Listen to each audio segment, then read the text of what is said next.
Shen, former director of the crime lab out in San Diego, California.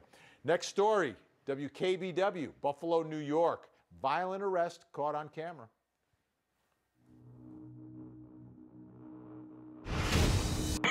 It's a confrontation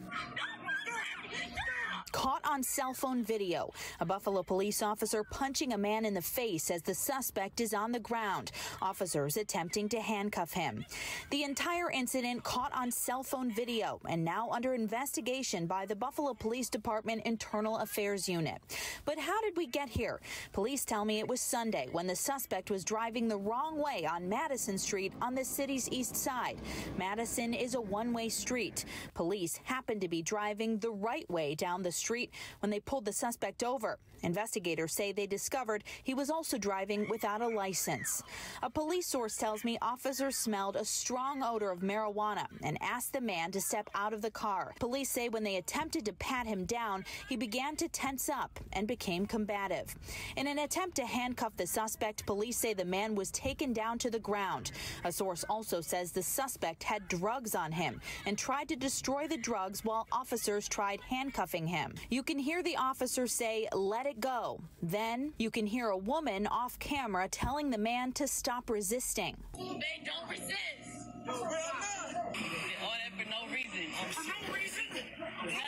For nothing. For nothing. Look how you were treating him. Do you see how it started?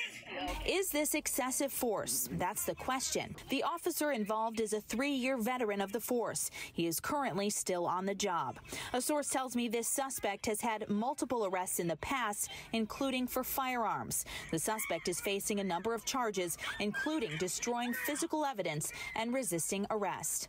The Buffalo Police Advisory Board is calling for a full investigation into this incident and is also calling for the officers involved to be suspended while that investigation takes place. The Buffalo Police Department tells me it's already reviewing this incident, the cell phone video, as well as the body camera video from the officers involved.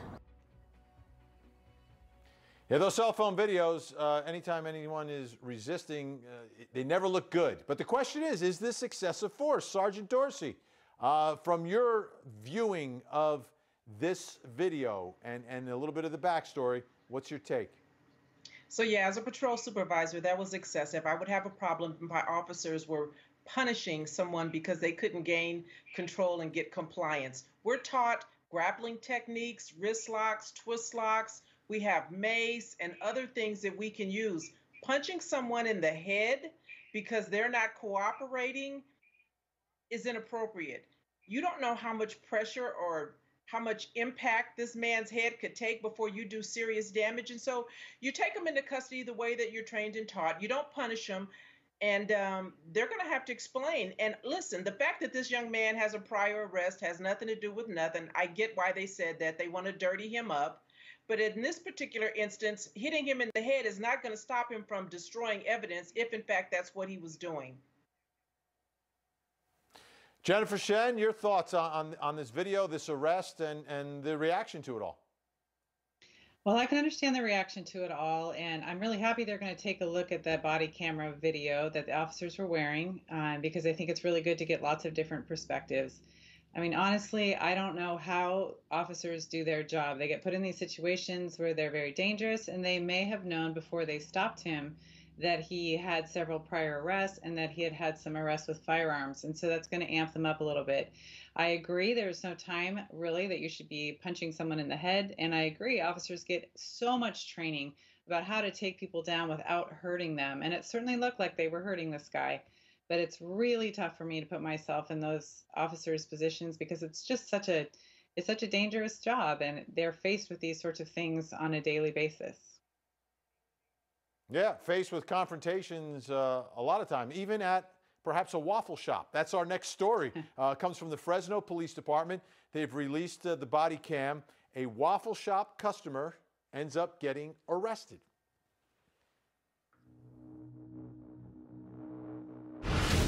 How you doing? Damn. Good morning, y'all. We're friends here. As you see, code enforcement come out here again. Customers are actually trying to tell us they need to wait in line like everybody else. All right. Then we got All right, folks. Make away. Why? They don't have to let you in. They don't have to let you in. No, we've been waiting for hours. We do not. We've been waiting for hours. Don't interfere with my job, okay? Do not interfere. What? For interfering, okay? I ain't interfering. Make a way, folks. Make a way. So I'm not here. Make a way. Make a way. Clear a way. Clear a way. Put your hand on your back for me. Put your hand behind your back for me.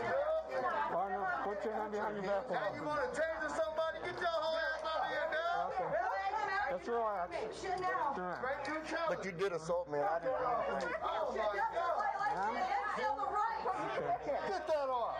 Excuse me. Get out of the way, man. I'll take you to jail too. Let's go. Over here, sir. That's a violation of civil rights, you stupid bastard! Ma'am, let go of him. No, he's my husband. I understand that, okay? I understand that, okay? He has served 4 tours in Vietnam. He's a diabetic. He has a heart problem. Okay? You pushed your way through a crowd you had no right to be in! You Have a seat for me. Will you loosen it? I will, just a second. Then arresting Dad. We're in front of the Waffle shop. Half a son of a bitch! I gotta call my attorney. Come and take me to jail! Step back for a second, ma'am. I'll stay right here. Have a seat for me. We are living in different times. My question is, was this necessary? I just want to give you a little more of the backstory here. There was a local shutdown order in Fresno, and the Waffle Shop opened. A bunch of folks wanted to support the local business, so they went to the Waffle Shop, but then the police showed up, and they were trying to enforce the shutdown order, and the folks were gathered in front trying to block entry into the Waffle Shop. So that's the backstory.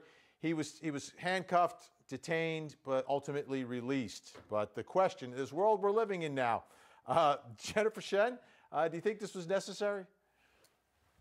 You know, watching that particular video, it just makes me really sad. And as a citizen who's living through the quarantine, as a person who can't do the things that I'm used to doing, and as a person who knows people who are really suffering economically from this, I completely get what those people were doing. I understand their frustration. I understand that they want to be able to stand up for small businesses and really make a point that this is terribly hard for people. As a person who's been in law enforcement for 30 years, I am very impressed with that police officer, the calmness he had. He faced a crowd, he faced belligerence, he faced having to arrest a Vietnam veteran who had a really upset wife. He was very calm about that. But the problem here is that the police officers are being put in this position by our politicians. They have to do their job. And instead of doing things like hunting down rapists and, finding murderers and, saving people from being hit by drunk drivers, they're doing this sort of thing. And it's just a terrible position for them to be in. And literally, it just hurts my heart every time I see something like